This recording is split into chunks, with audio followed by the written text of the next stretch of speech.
Assalamualaikum warahmatullahi wabarakatuh.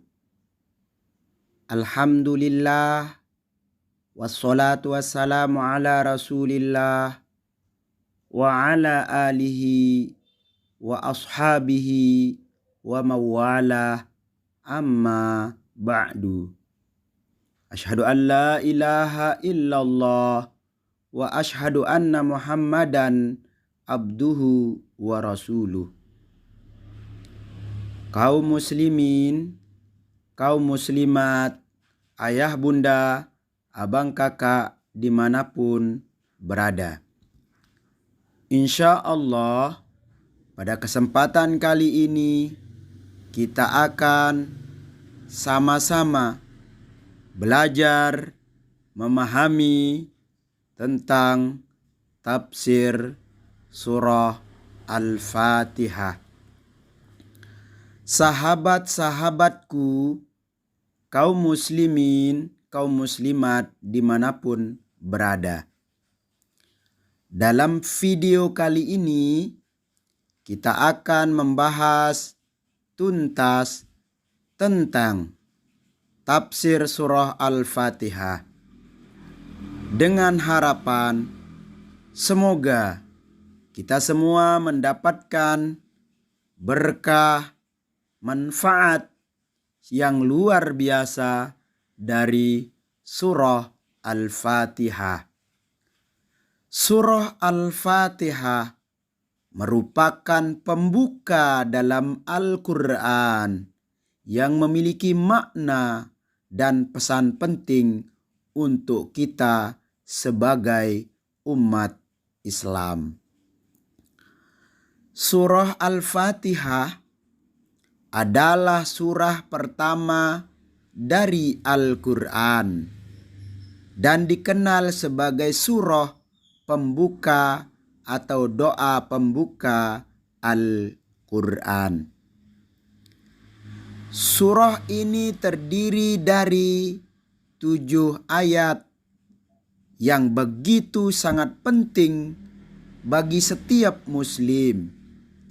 Karena surah Al-Fatihah dibaca dalam setiap sholat wajib maupun sholat sunnah.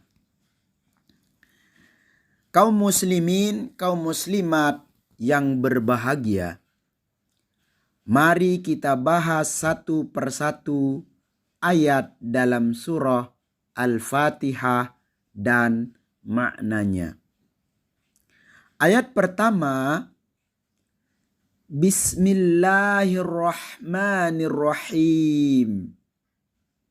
Artinya, dengan menyebut nama Allah yang Maha Pengasih, Maha Penyayang. Ayat ini mengajarkan kepada kita bahwa dalam setiap tindakan kita harus menghadirkan Allah dan senantiasa berharap atas rahmat dan kasih sayang Allah. Ayat kedua, Alhamdulillahi Rabbil Alamin. Artinya, segala puji bagi Allah, Tuhan seluruh alam. Ayat ini mengajarkan kepada kita untuk selalu bersyukur kepada Allah dan menyadari bahwa semua yang ada di dunia ini adalah milik Allah Subhanahu wa ta'ala. Ayat ketiga, Ar-Rahmanir-Rahim. Artinya, Maha Pengasih lagi Maha Penyayang. Ayat ini mengajarkan kepada kita bahwa Allah Subhanahu wa ta'ala memiliki sifat kasih sayang yang tidak ada batas dan selalu memelihara dan melindungi seluruh hamba-hambanya.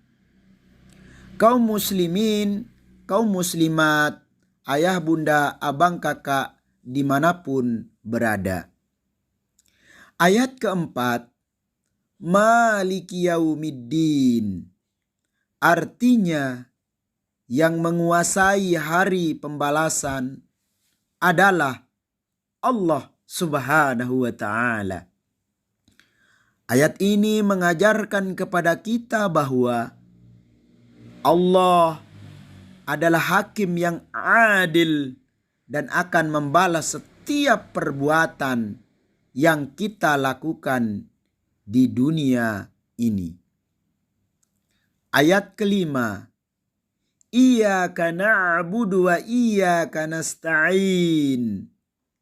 Artinya, hanya kepada Engkaulah kami menyembah dan hanya kepada Engkaulah kami meminta pertolongan. Ayat ini mengajarkan kepada kita bahwa kita hanya bisa beribadah, kita hanya boleh beribadah hanya kepada Allah dan memohon pertolongan hanya kepada Allah. Ayat ke-6, Ihdinas siratal mustaqim. Artinya, tunjukilah kami jalan yang lurus. Ayat ini mengajarkan kepada kita untuk selalu memohon petunjuk dari Allah agar kita selalu berada pada jalan yang benar. Kaum muslimin, kaum muslimat, abang kakak, ayah bunda dimanapun berada. Ayat terakhir, Siratal ladzina an'amta alaihim ghairil maghdubi alaihim waladdallin. Artinya, jalan orang-orang yang telah Engkau beri nikmat kepada mereka, bukan jalan mereka yang dimurkai, dan bukan pula jalan mereka yang sesat. Ayat ini mengajarkan kepada kita untuk senantiasa meminta agar kita termasuk pada golongan orang yang mendapat nikmat dan tidak termasuk pada golongan orang yang dimurkai atau disesatkan oleh Allah Subhanahu wa ta'ala. Singkatnya, itulah makna dan pesan dalam surah Al-Fatihah yang sangat penting. Catatan penting dari saya, surah Al-Fatihah ini hanya terdiri dari 7 ayat saja. Akan tetapi, isi kandungan makna dari surah Al-Fatihah ini hampir-hampir mengandung seluruh makna surah Al-Quran yang 30 juz. Oleh karena itu, dari sejak dini mari kita belajar membaca surah Al-Fatihah dengan bacaan yang terbaik sesuai dengan bacaan-bacaan yang diajarkan oleh baginda Rasulullah sallallahu alaihi wasallam. Rasulullah sallallahu alaihi wasallam telah mewariskan ilmu-ilmunya kepada para sahabat dan para sahabat telah mewariskan ilmunya kepada para tabi'in dan para tabi'in telah mewariskan ilmunya kepada tabi'ut tabi'in dan para tabi'ut tabi'in telah mewariskan ilmunya kepada para ulama. Nabi Muhammad SAW telah mengatakan, Al-ulama warasatul anbiya. Sesungguhnya para alim ulama adalah pewaris para nabi. Marilah kita senantiasa belajar, dan terus belajar. Mudah-mudahan di setiap ikhtiar usaha yang kita lakukan untuk menambah hazanah ilmu pengetahuan kita, membuat kita mendapatkan rahmat, taufik, inayah dari Allah Subhanahu wa ta'ala. Hadanallahu wa iyyakum